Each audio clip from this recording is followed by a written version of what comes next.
Okay, that's something. So none of so if I that would just be mean.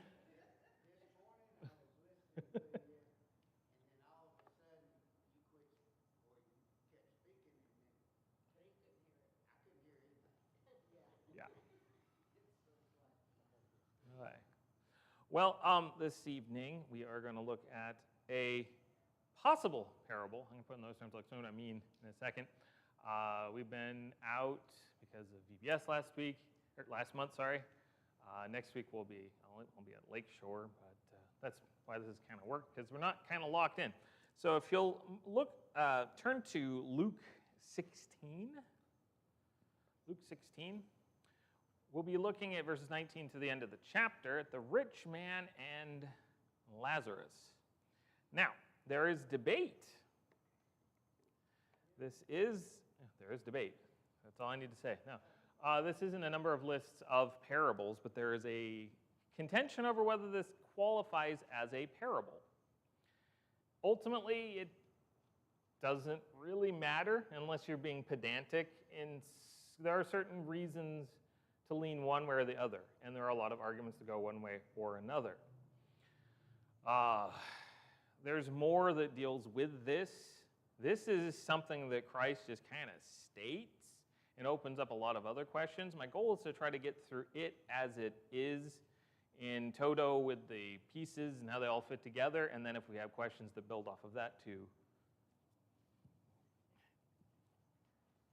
It's just not wanting to. Is that better? Okay. She kept doing this. In toto, build from questions that come from that.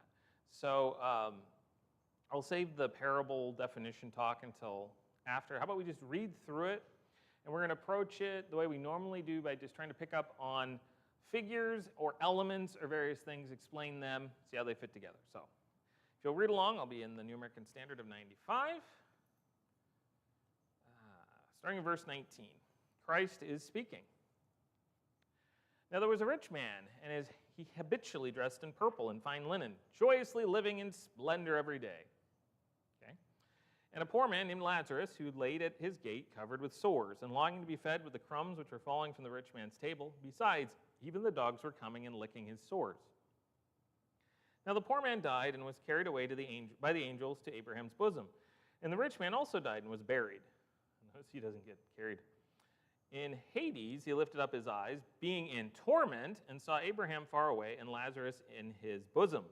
He cried out and said, Father Abraham, have mercy on me, and send Lazarus so that he may dip the tongue of his finger in water and cool off my tongue, for I am in agony in this flame. But Abraham said, Child, remember that during your life you received your good things, and likewise Lazarus bad things. But now he is being comforted here, and you are in agony.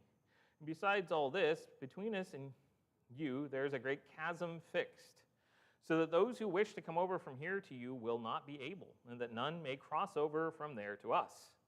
Verse 27, and he said, Then I beg you, Father, that you send him to my father's house, for I have 5 brothers, in order that he may warn them, so they will not also come to this place of torment. But Abraham said, They have Moses and the prophets, let them hear them. But he said, No, Father Abraham, but if someone goes to them from the dead, they will repent. But he said to him, If they do not listen to Moses and the prophets, they will not be persuaded, even if someone rises from the dead. Okay. Interesting. We have the different themes, various things going on in this section. All right, so what elements? We have individuals, but it's more than that. What stands out in this section? Who we got? Okay. I'm going to put RM for rich man. Lazarus. Okay. Abraham is a figure there.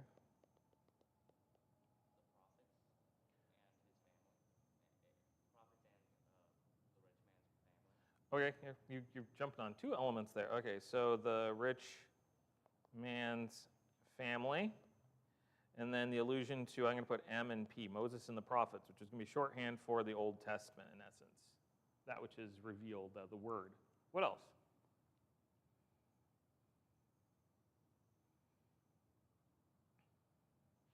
You're thinking to me like, well, there aren't any more figures. What about the location? Anything unique about it? What? Okay, so you have Hades, and we'll have to define, well, maybe let's just do that here right now. What is Hades here?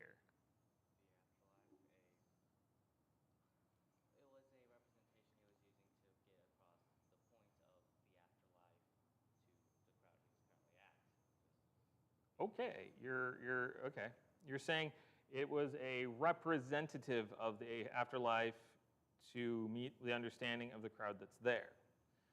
That's going to open up some questions. Is he meaning this in a literal sense, or is he meaning this in a figurative one?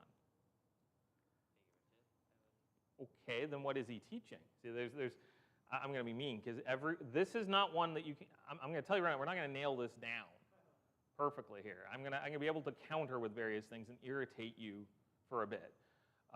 But let's look at the term. Is Hades a Jewish notion or something else? The term itself, the word. It is a Greek borrowed term. In many cases, and even usage of it in translation, it a lot of times becomes a carryover from what the Jewish and Hebrew would use the word Sheol, meaning the grave, which differs from the Greek notion with its own afterlife, with the figure of Hades and all those different things. Here it's going to be representative of the grave, which in 1611, incidentally, when the King James used the word hell, this is what it actually meant as opposed to punishments.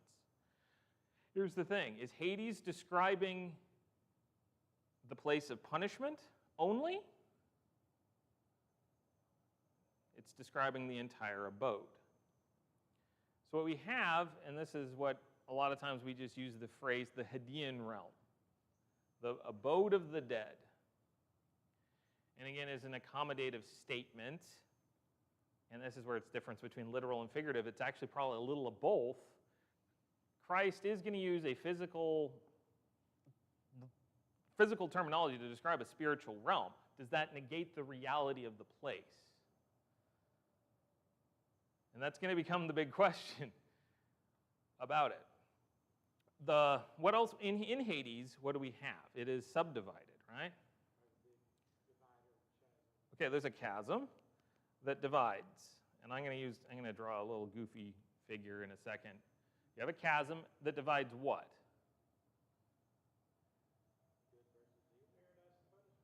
Okay, the figures used in the text here are torments.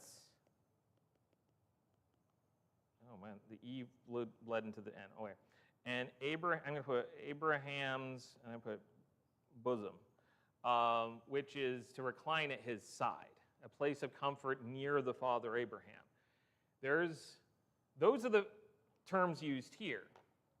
Elsewhere, we can suggest, at least, that this would be descriptive of perhaps paradise, the paradiso, as found when at the cross, that paradise and Abraham's bosom would be the same place. Of course, the question becomes, how does this relate to Gehenna, hell, and heaven?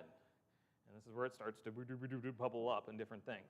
What we seem to have described here is this realm with a chasm in between, and on one side you've got Abraham's bosom, and on the other side you have torments. And there's no crossing between those particular areas. People are subdivided in them. Okay? Why are they in the particular places that they are?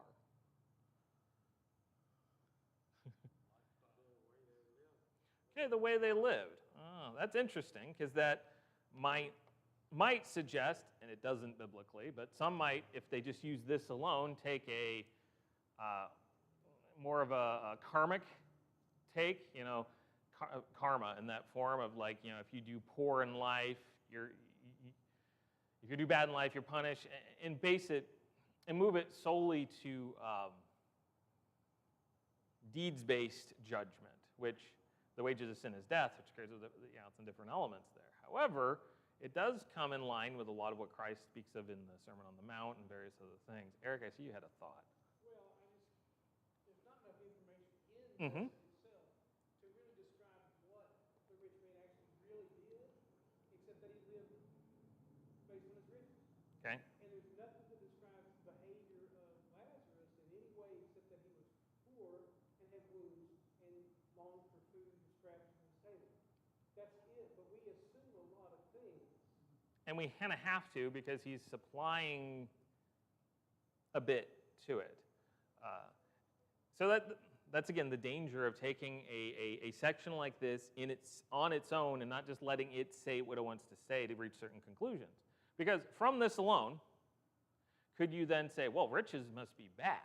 Riches are inherently evil. I better not have any riches or I'm going to end up in torments. Is that what it's saying?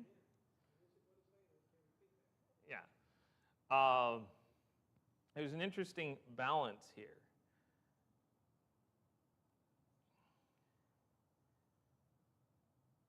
Abraham becomes an interesting figure because Lazarus doesn't cry out to God. Notice.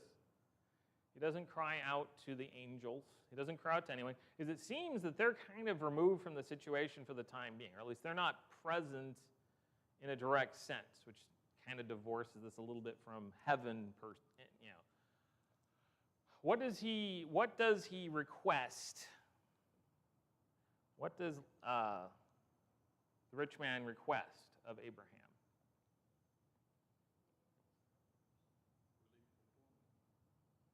Okay. Does he ask for complete and total abandonment of the situation and to be brought over? No, which is interesting. You'd think that would be the thing you'd want. He asks for relief, but it's actually pretty small. What request does he make specifically? Yeah, just a very temporal, momentary easing of intensity. That's curious. I'm going to open this, and there's not necessarily a right or wrong answer. There's some ideas that I have. Why make this kind of a request? It doesn't seem like much. It seems so small.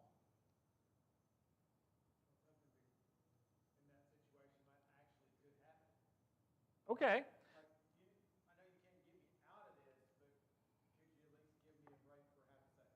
Okay. So it's trying to find a manageable edge case scenario here. And if you want to take that in the direction, it's like, well, if he does that, maybe I can ask for more. It's a possibility. Any other thoughts? First thing thought is that he accepts his position.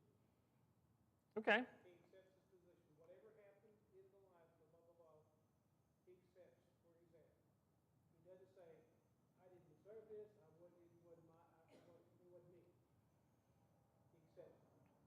But he asks for a little bit of relief as if the torment is so bad that that little bit of relief would be more than anything else he could receive. Okay. And that's another piece, and I think that's a major part of it. I think both of those kind of come into play here. But the notion, it really is telling us in a, for lack of a better term, storytelling way or a narrative way, in a creative way, just how unpleasant his situation is. Instead of describing the nth degree of it, because if this, let's see, what is the term used for torments here? I think it should be most likely, captured, Gabors, died, buried, 23. Ophthalmos, he saw, Lazarus, Abraham. Okay, it's not, I was just wondering if it would stand out as something as interesting. I thought it would stand out as maybe as Tartarus or something along those lines, something defined, but it's not. It's just the general term for torment. But torment is a term that's used a lot for the Jewish notion of punishments. Now, The Jewish notion of hell, was Gehenna. And Christ will borrow that term. Gehenna, and I've shared this before, but just to paint the picture, different things. It was a known area outside of Jerusalem. At one point, I believe it was not gross. There's debate over whether it was a site for the infant sacrifices, various things of Manasseh, and so it became a disparaged site. That's a common take of why people didn't go there anymore. And when it became disparaged, it became a place to dump your trash. It became a refuse dump that grew and grew and grew and tended to catch fire and had various things and would never stop burning. It's this ever-burning garbage heap. And that was their notion of some place that is not only fire, but it's putrid, it's gross, it's dank, it's disgusting. That was their picture in their mind of that kind of place, of being trapped in the burning garbage heap forever. Which then, when you have Beelzebul, which translates as the Lord of the Flies, that kind of comes to mind a garbage dump and the grossness that goes with that. Torment, in that notion, was still the burning kind of thing, but it was still just very focused on that continual burning flame, which is associated with judgment a lot.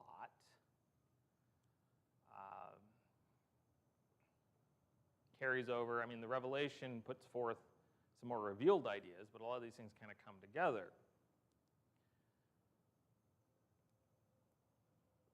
So is this talking about heaven and hell then?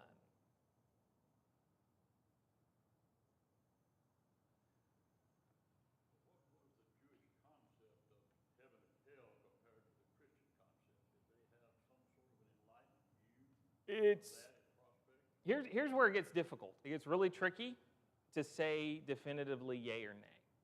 And the reason is we have years of stuff in between. Trying to dial things down to what the first century general thought process was requires cutting out a whole bunch of tradition after the first century and weeding through a whole bunch of tradition they created before the first century.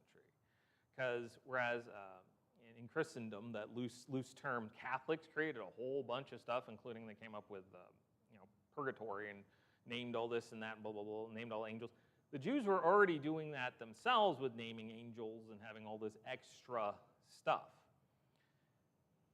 Christ would sometimes use a few of those ideas in an accommodative sense, and so would God, through prophecies, to relate an idea, even if it wasn't quite the notion. So this idea of Abraham's bosom, that fits really well into the Jewish notion of paradise, because who is the figure that's being focused upon in Abraham's bosom? Spoilers, it's in the name. Abraham.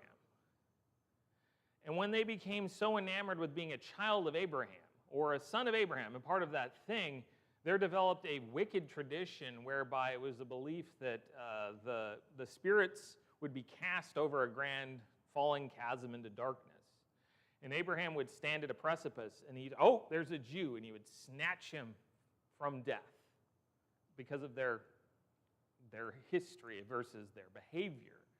The fact that he's not in Abraham's bosom, to them would heavily imply that he is a really, really, really, really bad dude, because it usually took a long way to cross that line. Well, I mean, the rest of the world, oh well, but for them. And also, this is also having to be married with the common teaching and notion that God blessed those he loved who were good in his eyes or were being helpful to him. So if you were rich, what did that mean? God loved you. If you were poor, what did that mean? You were cursed. If you had an affliction, he has some sorts of sores. It isn't specific, but maybe something that kept him from made him unclean. He couldn't go before anything. He was afflicted. The dogs are licking his sores. That would make him unclean, although it's a relief. Job had that too. Many times they took this notion of God is cursing him, so he must be bad. And what Christ is doing here is he's taking that assumption and he's flipping it. We may not, remember, he is speaking to a Jewish audience and a Jewish crowd. They're going to have some preconceptions, and they're hearing, oh, a rich man, but he's really selfish. Well, okay, I mean, it's not great. He could have been better. He's in torments? Lazarus?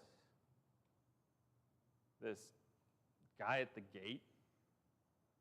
Man, well, much like in John, who sinned, this man or his parents, that he was born blind? What's the answer? Neither. Blindness isn't a result of a punishment of sin, but that's the mindset they had, okay? So this is kind of coming around back to, their notion was really, again, Abraham-centric. So Abraham's bosom is an idea of paradise, or of that place of comfort and rest. Enter into his rest. That gets carried forward into Christendom, with Christianity, with the notion in Hebrews of the rest. And it carries forward. Abraham's descendants found their inheritance in the promised land. There's a lot of mirrors there. The problem is they had a very limited window. Remember, there were a lot of them that didn't even believe in an afterlife. Famously, what did the Sadducees not believe in? Resurrection of the dead. So if there's no resurrection of the dead, then what's the point? Did they just expect that they would be taken like Elijah or Enoch? I always wondered how they figured that out, but Based on what you're saying in Deuteronomy, where if you do good, you're blessed here. mm-hmm. And if you don't do what God says, you're punished here. Mm-hmm. So therefore, the here is all it was about. That's where the Sadducees came in. Yep, and they were focused on those particular things. A lot of priests were of that class, weirdly enough.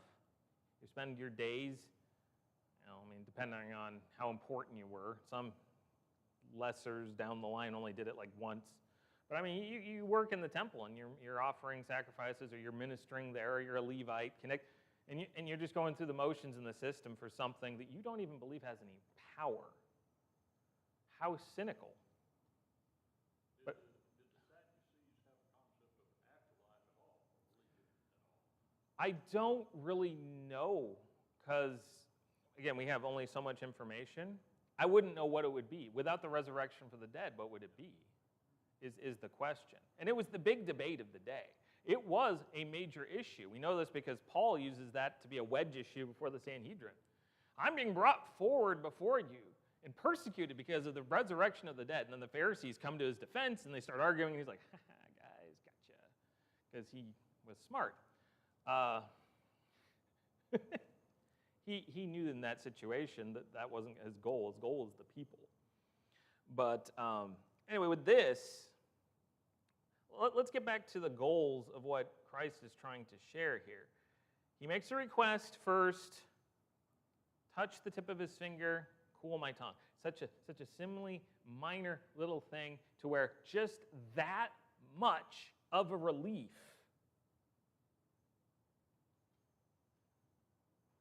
How bad does it have to be when you just wish for that much abatement?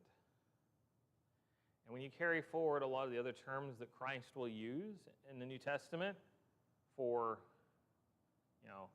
better to cut out your eye, cut off your hand than the burning hells, okay, but also you'll use the term outer darkness, where it's separation from light, separation from the source, separation from God, total despairing loneliness without anything for the senses to even track to, where there is weeping and gnashing of teeth. Weeping denotes sorrow and regret. Gnashing of teeth can denote pain. It can also denote frustration. Because in outer darkness, you have a lot of time with yourself. The other element here, and we're going to get to the second curse, is what's curious about this scenario, Lazarus can see him and can call out. He can converse. And the rich man calls out in response to Abraham, which means that they can see one. That's always been, it's an interesting figure to me. Now, You could argue technically only Abraham responds, so like, oh, maybe only Abraham can see. If you're in a situation that's supposed to be in comfort and paradise, it would be troubling to be aware of what's on the other side of the chasm. An interesting element there. He makes another request, though. Well, he says, remember during your life you received your good things, Lazarus is bad things, so now it's inverted. He's being comforted, and between us is a great chasm we can't cross over. There's an interesting question that comes up with this discussion. Is the chasm there to prevent those in torments from escaping? Yes, obviously, right? Is the chasm there also to keep those in Abraham's bosom from rescuing?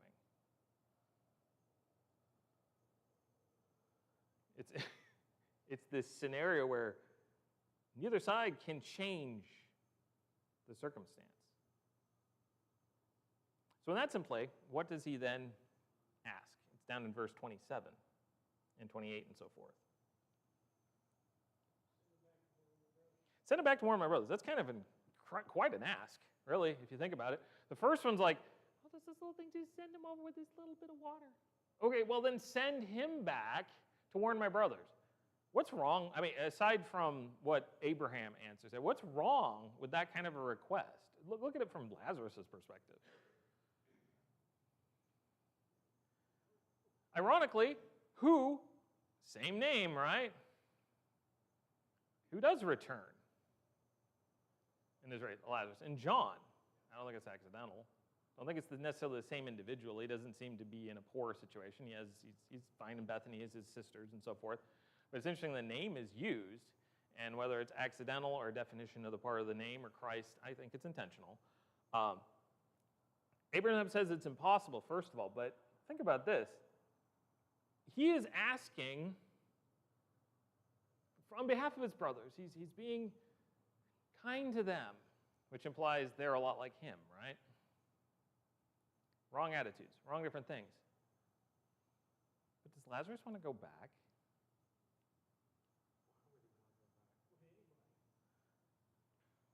Okay.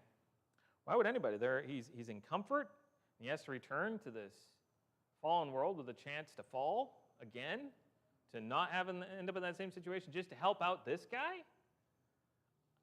I remind people, have that same attitude with Lazarus and John. And that might help you explain why Jesus is weeping.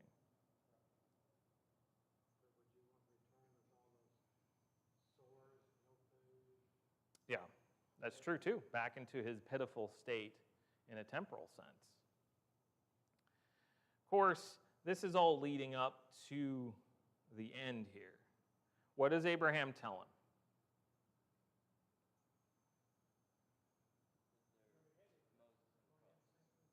All right. He's not going back, number one.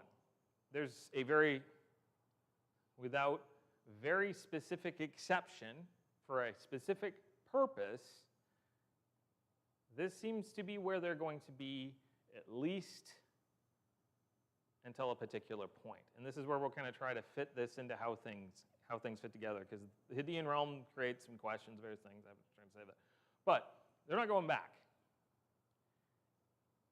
And his point is, you mentioned Moses and the prophets. What is Moses and the prophets? The Old Testament. Okay, the Word, the Old Testament. Oh, what they were supposed to abide by. Well, I mean, just because he had riches doesn't mean anything in and of itself. So it has to do with how he behaved, right? How he treated it. He wasn't very sacrificial. He wasn't very giving. And frankly, the old law put a lot of weight on someone who had plenty, actually. And it's not just in terms of your tithe or that term or the things that were given. You were to share a lot of your bounty with others. I mean, one example, if you had fields, you're supposed to leave the corners. There was a young rich man that asked Jesus on another occasion, Mm-hmm. what am I to do to inherit? He was rich. Sell what you have and give it to the poor. So what you have and give it to the poor. And it's something against their grain. Yep. Well, and the thing is some people like try to oversimplify some of these statements, and that's kind of the funny thing about them. Here, oh, he's rich, he's bad. Okay, you're missing the point. It's what he does with it. The rich young ruler is another one. Riches equal bad. We should all, just be egalitarian and let the state divide everything poorly. No. His problem was the riches were what his Lord was. The rich young ruler, he wept because he had a lot of wealth. He wasn't willing to give anything up. And in that moment, Christ needed him then. It goes with a lot of these elements. He basically, if someone goes to them from the dead, they will repent. Hey, if they do not listen to Moses and the prophets, they will not be persuaded, even if someone rises from the dead. And that's an interesting thing to consider. That's something that always is striking to me in John, and I know I'm alluding to that with Lazarus, but it's just an obvious thing that comes to mind, is the reaction of the Pharisees after that resurrection. Oh, we're hearing that he raised someone from the dead. We have to kill him now because people are just not going to stop listening to this guy. That was their point. That was their cross to the murder level, not, oh, he just raised someone from the dead. We should really pay attention to this guy. That's out there. No, it kind of echoes this thinking. When you're locked into a way of thinking, and I like to bring this up sometimes with other people. It's like, well, I'm not sure. I mean, these things have been written out, but if God appeared to me in the clouds, or if he spoke to me, or if he did these different things, really? You sure? You wouldn't come up with just an explanation for why that happened? You wouldn't try to justify it away? You wouldn't scare it? Maybe you would listen to it for a bit, but what would he say to you, first of all, that's any different than what you have? What about Saul? Saul had a particular purpose, but even when Saul was confronted, he was told to go and to listen to what everyone else was told by Ananias, some of which he probably knew himself because he studied these people. Anyway, this one is a curious interchange. And this is why we get into the is it a parable or not discussion. So I guess I'll ask, is this a parable or not? I would say yes. Why? He is using a story to get a point across and teaching a lesson through something that didn't actually happen. Okay, you're putting it still in a figurative zone, so it's allegorical? Yes. Okay. Parables typically use something physical, grounded, something everyday, not always, but most of the time something everyday, not beyond, to teach a greater spiritual truth. This is talking about a spiritual realm. So that's one argument against parables.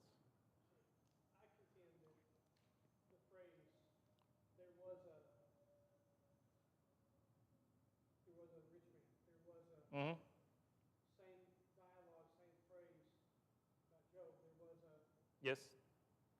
now, was Job allegorical? Was Job, No? you know what I'm saying? Yeah.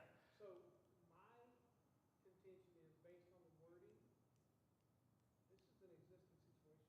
Okay, and that's a common argument against parables. It doesn't emphatically say it is one, which is more common elsewhere. Counter-argument to that, Luke follows a slightly different pattern than both Matthew and Mark. He doesn't necessarily have to do this. Counter-argument, your phrasing. See, it bounces back and forth. I tend to agree with you because he's describing something that has a certain reality to it. But see, then that forwards to, okay, so is he talking about a real place? Does this really fit? Is this dealing with end times things? Or is this dealing with the state of the dead? Is he explaining it to us now? And that opens up a whole other series of questions.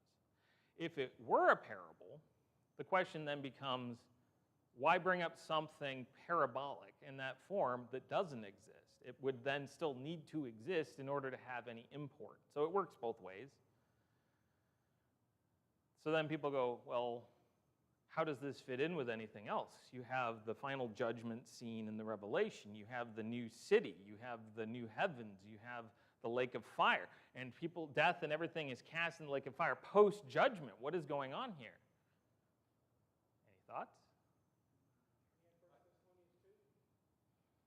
True. I think it's a simple lesson that he's teaching them, that the decisions we make here on earth while we're living have eternal consequences, and that you're unable to change your spiritual state once you die.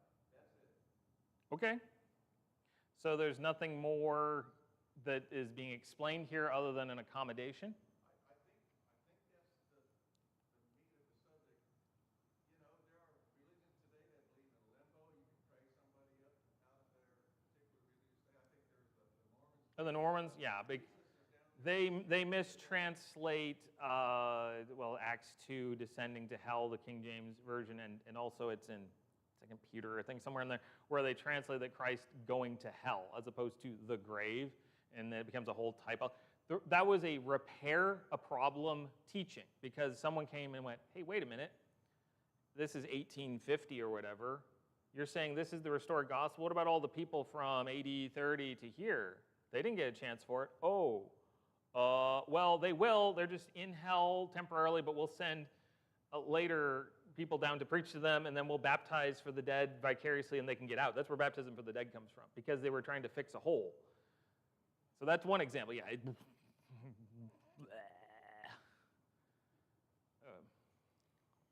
ultimate impact of it is giving them a preview of their future rejection of the risen Christ. Okay. It definitely lays out that it's not going to be about what they think. It's not about their present-day stature. It's not about a lot of the things, the thinking of the day. It's going to come down to behavior.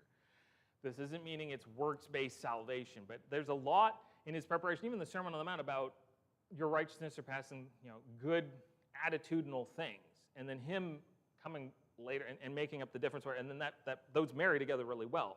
He's saved us. So you got the Pauline, Romans, there's none righteous, no, not one. And then you have the James, I'll show your faith by my works, and it all comes together. This is a point of debate, okay? We're not going to definitively answer different things. There are a bunch of different takes on what happens when you die. And biblically, it's incredibly vague in those things. It is not in the macro sense of those who die in Christ are asleep. That's the term Paul uses all the time, asleep, slumbering. And they'll be awakened, and then the sea will give up its dead, and then everyone, join together. That's what Samuel said when he saw conjuring blood.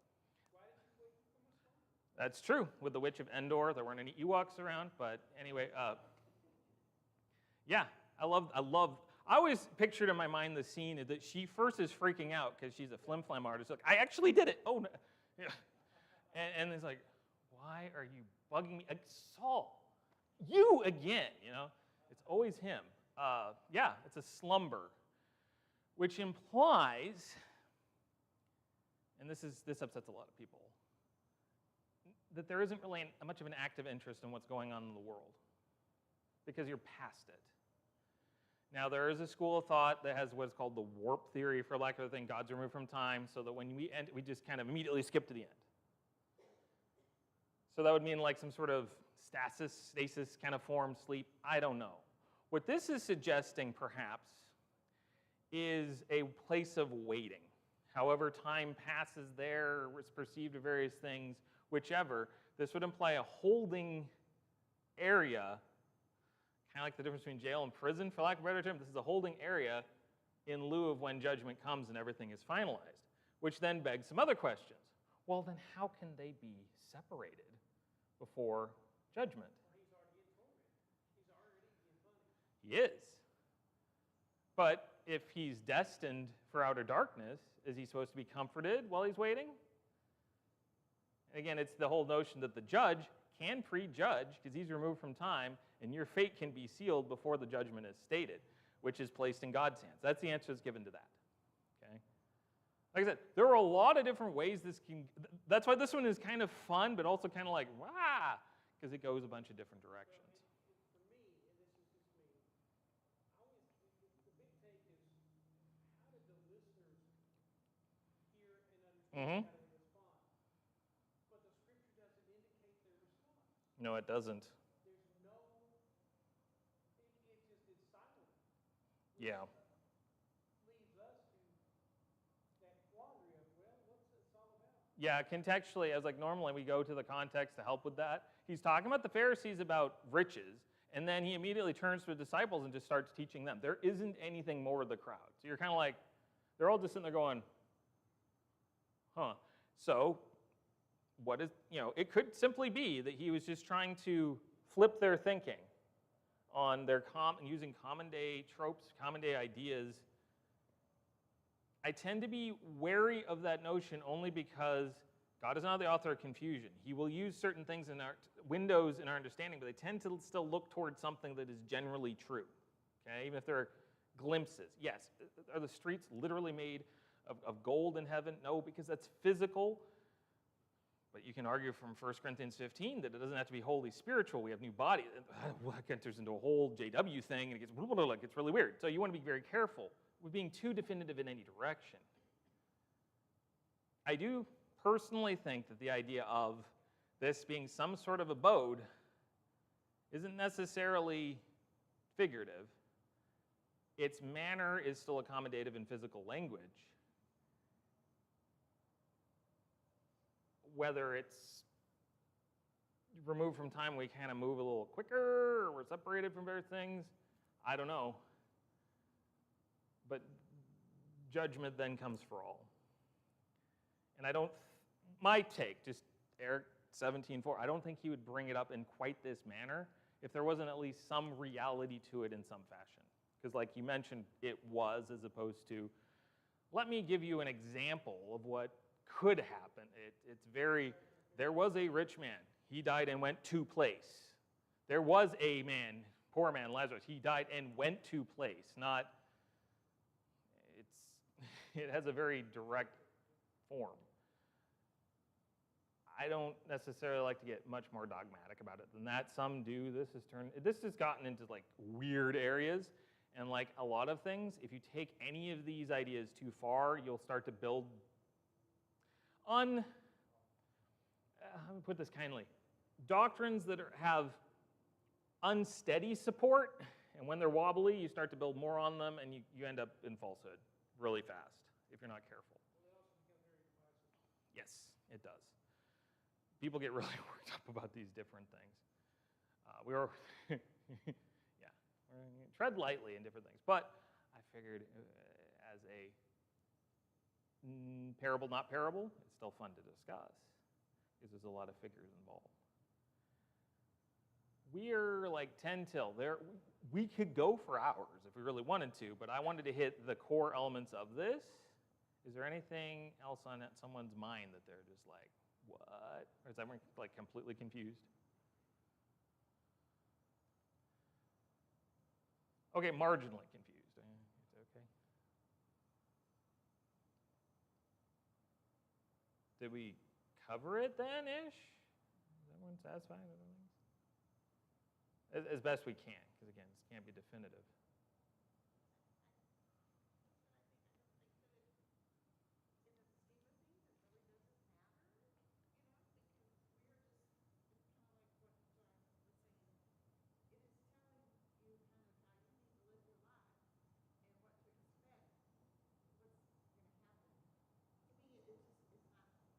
Yes. You can get so caught up on the machinations that you forget the core underlying thing. But it does matter in as much that of that core part. And I know when you mean not matter, you meant in terms of how it fits together. He is warning. Don't rely upon if you went boil back to the first century, guys, you need to think differently than the common thinking of the day. Spoilers, that's true today. Their common thinking, even among the general God-fearing Jewish society, and they kept being told, is that God blesses the good, curses the bad.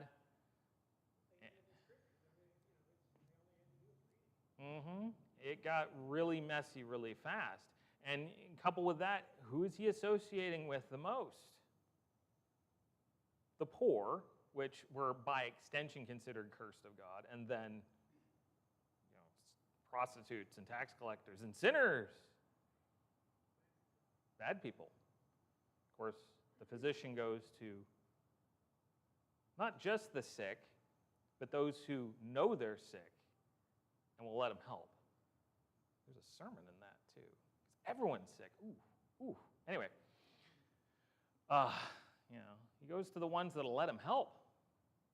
He interacted with people of means, and there were some that were his benefactors as well, and he entered into some houses and then said some things that upset people too, because the rich a lot of times wanted this guy in for the cachet of the popularity to co-opt him or to make him king in one case.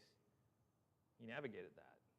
And then by the end, remember, they're still saying Hosanna, Hosanna 3 years in and crying for his blood like 6 days later. 5, 6 days later. It's 4, 5, 6 days later. It's a mess.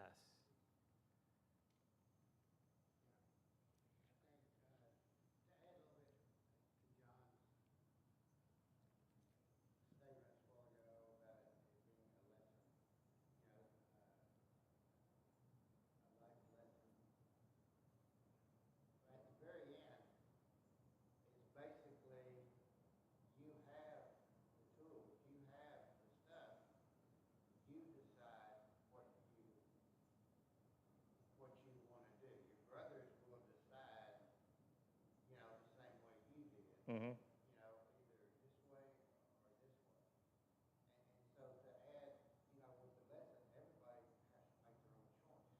Yeah.